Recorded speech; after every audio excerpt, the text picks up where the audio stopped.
How far would you go to believe in redemption? Would you risk your safety, your family's future for it? For Keneisha Monáe Carter, a devoted mother and hardworking nurse from Memphis, Tennessee, the answer was clear.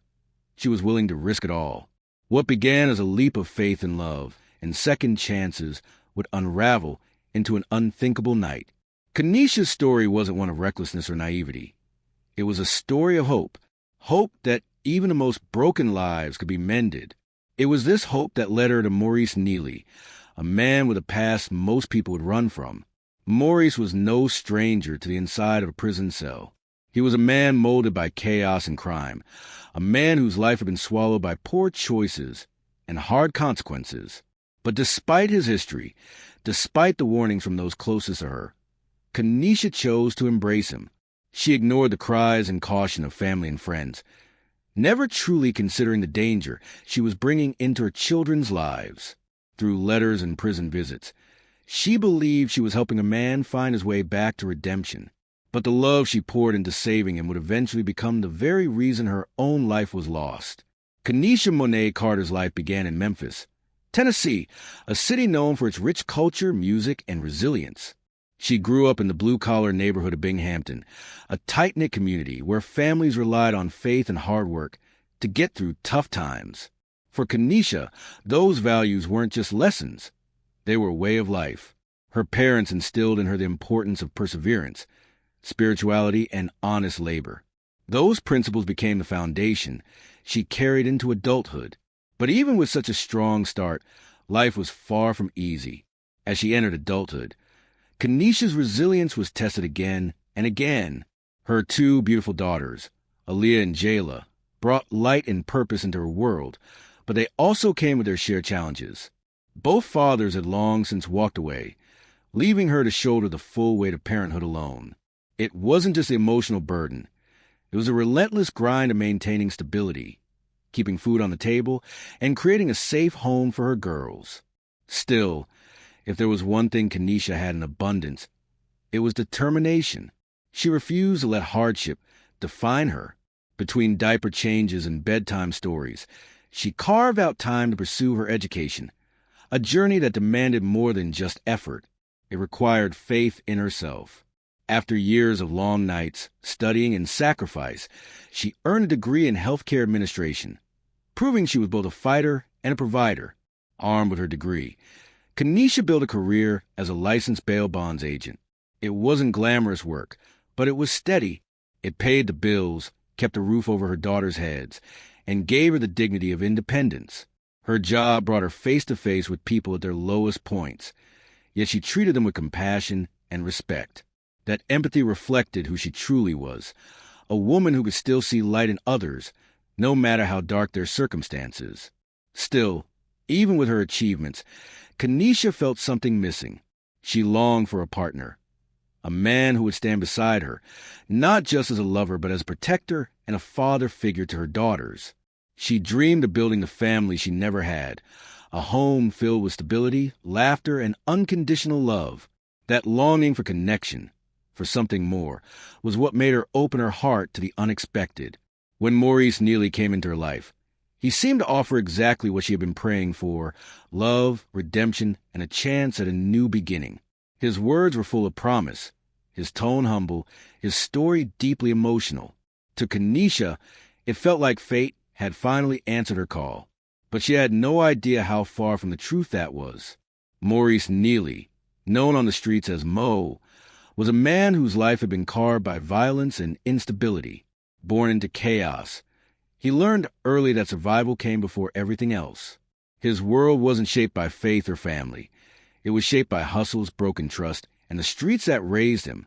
By the time he reached adulthood, Mo had already built a reputation. His rap sheet was long: possession with intent to sell, assault, parole violations. Each conviction painted the picture of a man at war with himself and the world around him. What should have been warnings became habits. In 1994, his first major conviction landed him in prison for possession of a controlled substance. 3 years later, his probation was revoked after another arrest.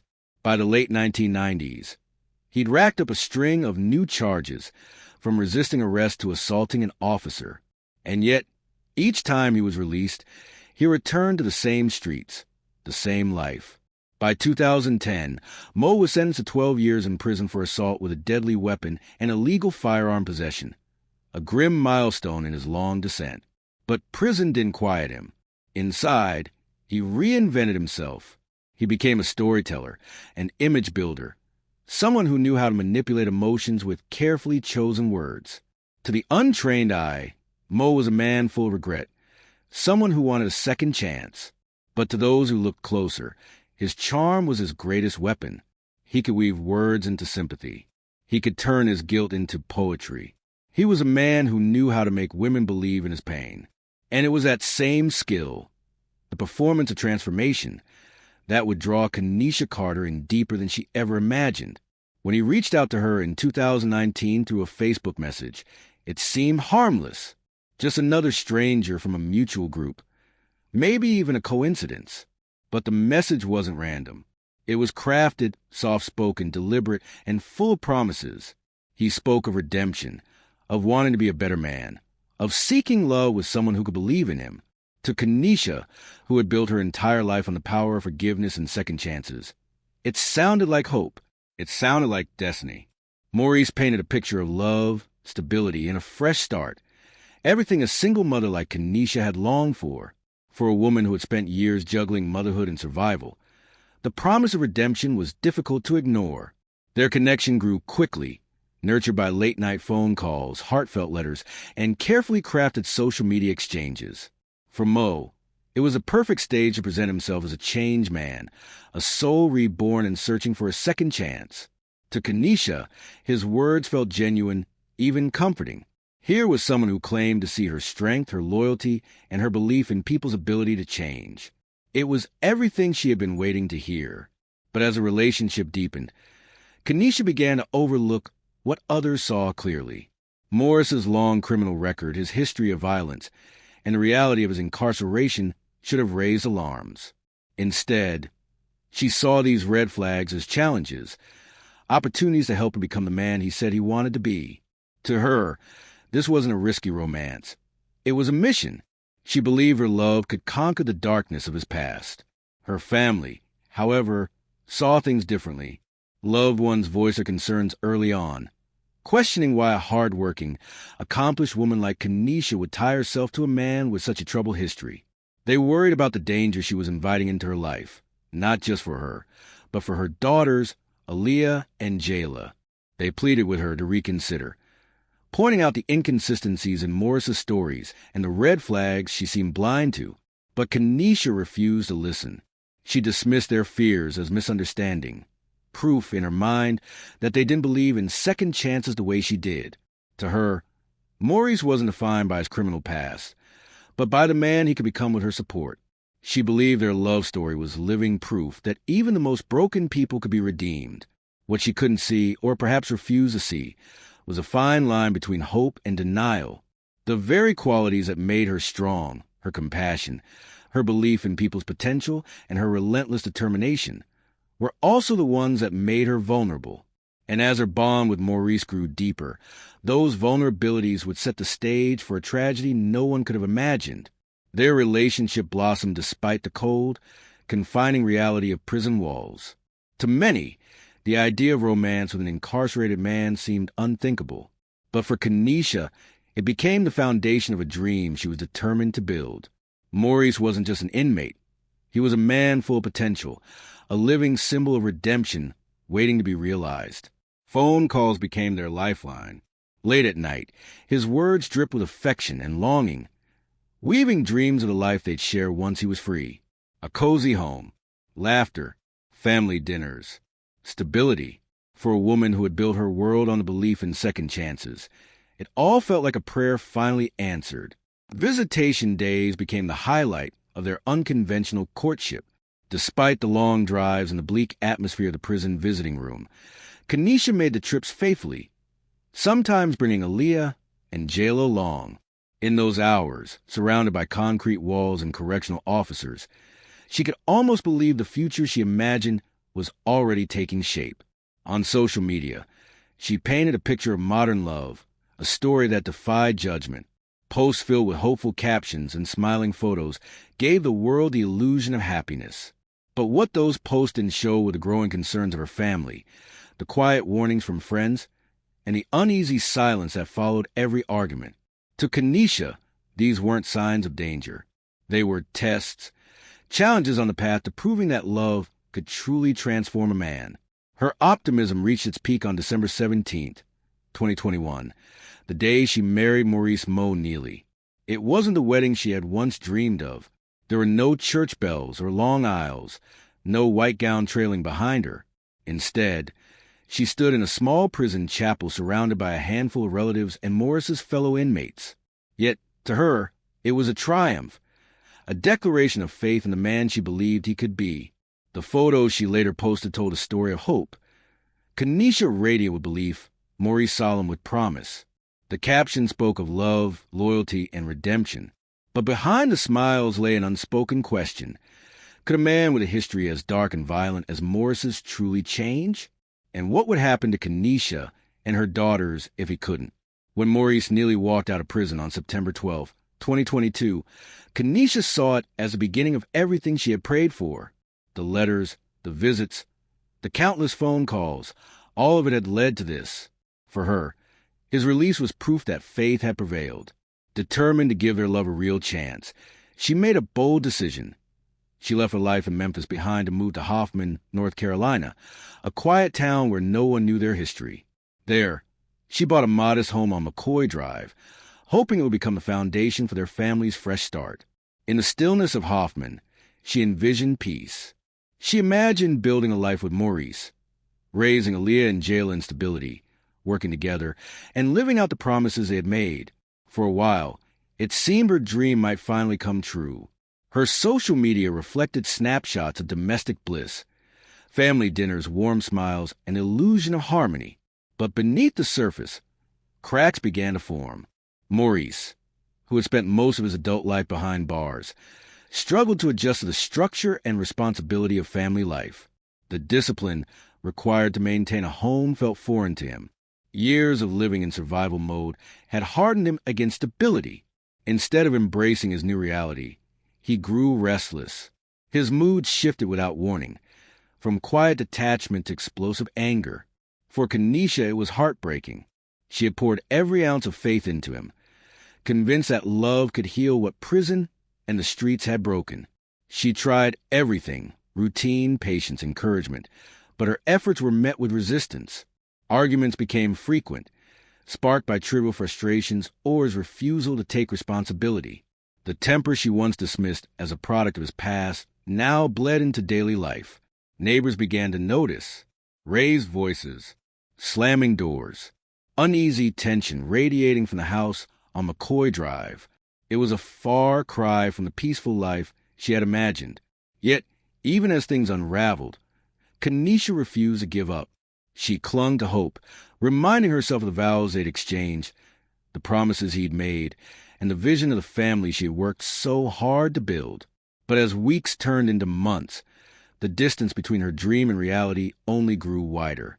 For Maurice, freedom had arrived, but it came with expectations he wasn't ready or willing to meet. The responsibilities of being a partner, a stepfather, and a contributing member of the household weighed heavily on Maurice Neely. Instead of rising to the occasion, he began retreating into old patterns. His erratic behavior and violent tendencies grew harder to manage, leaving Keneisha to deal with the fallout, while trying to protect her daughters from the chaos that constantly threatened their home. By the end of 2022, it was clear that the life Keneisha had envisioned was slipping further out of reach. The home on McCoy Drive, once a symbol of hope and new beginnings, had become a battleground of unfulfilled promises and escalating tension. Yet even in the face of these challenges, Keneisha held tight to her belief in Mo's potential. She saw the man he could be, not the man he had become. That belief kept her anchored to a dream that was slowly turning into a nightmare. Neighbors began noticing the tension spilling beyond the walls of the house.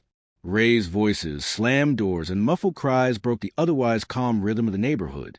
The once picture-perfect image of family bliss that Keneisha carefully curated online now appeared forced.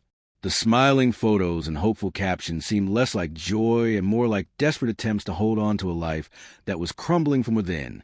While her public face remained bright, privately, the weight of her struggles had become unbearable. Cracks in her relationship deepened in early 2023 when she faced one of the most devastating losses of her life. In February, Keneisha suffered a miscarriage, a heartbreak that shattered her hopes for a fresh start with Mo. The pregnancy had represented renewal, a chance to unite their fractured family. Its sudden loss only widened the distance between them. Mo's reaction was cold and detached, leaving Keneisha to mourn alone. Despite her grief, her resilience pushed her forward. She clung to the belief that her family could still heal, that another chance at happiness was still possible. Later that year, her hopes were rekindled when she discovered she was pregnant again. The news reignited a fragile spark of optimism, a belief that this child could be the turning point for their family. But this pregnancy was not without its challenges. Complications arose, and in June 2024, Keneisha gave birth prematurely to their daughter, Kamari. Born at just 30 weeks, the baby required intensive care, placing even more strain on an already fragile relationship. Keneisha devoted herself completely to Kamari's survival while still caring for Aaliyah and Jayla. Mo, meanwhile, grew increasingly distant, his involvement in family life dwindling to almost nothing. When Kamari was finally discharged from the hospital in late July, the challenges only multiplied. The exhaustion of caring for a premature infant, coupled with Mo's apathy and volatility, turned their home into a storm of instability. Still, Keneisha fought to hold everything together, but the weight pressing down on her was becoming impossible to bear. By this point, tension in the Neely household had reached its peak. Mo's erratic behavior and refusal to step up as a husband or father were no longer just emotional burdens. They were real dangers. The arguments that once ended with shouting now carried a darker edge. Keneisha's faith in Mo's potential still tethered her to him, but the cost of that faith was growing heavier with each passing day. August 4th, 2024, began like many other mornings, quiet, uneasy, and tense. Keneisha Monáe Carter rose early as always, tending to baby Kamari before helping Aaliyah and Jayla get ready for the day. From the outside, their home on Hoffman Street in Memphis, Tennessee, appeared peaceful.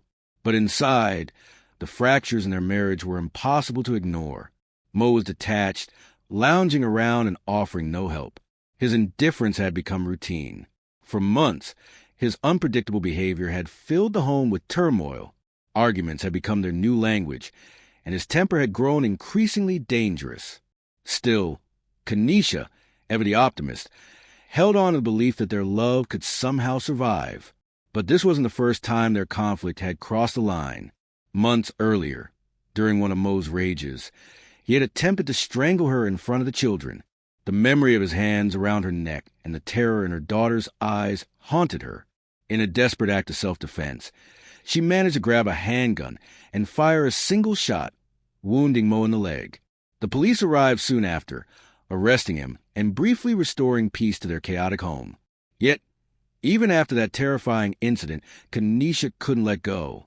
Against the pleas of her family and friends, she posted bail, $33,000, and brought him home. Her faith in second chances blinded her to the danger she was inviting back into her life. She continued to present a facade of marital harmony to the world, but behind those carefully posed photos, the tension only grew. That tension finally reached its breaking point on that fateful August morning. What began as another argument soon spiraled into chaos. Mo's detachment and emotional neglect triggered Keneisha's exhaustion and frustration. Voices rose, doors slammed, and anger filled the air. Neighbors who had grown used to the couple's arguments noticed something different this time. The shouting was louder, sharper, and then silence. Moments later, gunshots shattered the stillness of the neighborhood. When police arrived, the once lively home was cloaked in eerie quiet. Following protocol, officers entered cautiously, clearing each room until they reached the master bedroom. The door was locked from the inside. After forcing it open, they were met with a scene of unthinkable tragedy. Both Keneisha Monáe Carter and Maurice Neely were found lifeless on the bedroom floor. Each had suffered fatal gunshot wounds. painting a grim picture of a relationship that had finally collapsed under its own weight. The community was left reeling. Those who had known Keneisha, who had seen her bright smile, her hopeful posts, her love for her children, struggled to make sense of the horror. 3 young lives were now left orphaned, forever scarred by the tragedy that had unfolded inside their home. For those who love her, one question echoed in the aftermath. How could a woman who gave so much, who believed so deeply in redemption, pay the ultimate price for her faith in second chances? The events of that day marked the devastating culmination of months, filled with tension, heartbreak, and unheeded warning signs. It was a story that began with love, hope, and redemption, but ended under the weight of human frailty and denial. In the aftermath of August 4th, 2024, the once quiet neighborhood in Hoffman, North Carolina, became the center of a chilling investigation. Police worked tirelessly to piece together the sequence of events that had turned a family's home into a scene of tragedy. The evidence told a heartbreaking story, one of marriage that had descended into chaos, ending in the unimaginable. A murder-suicide that claimed the lives of both Keneisha Monáe Carter and Maurice Neely. Investigators uncovered a home defined by instability and conflict. Neighbors spoke of constant arguments, slammed doors, and emotional volatility that spilled into the streets. Many recalled seeing Keneisha's hopeful smile even as the storm within her household raged out of sight.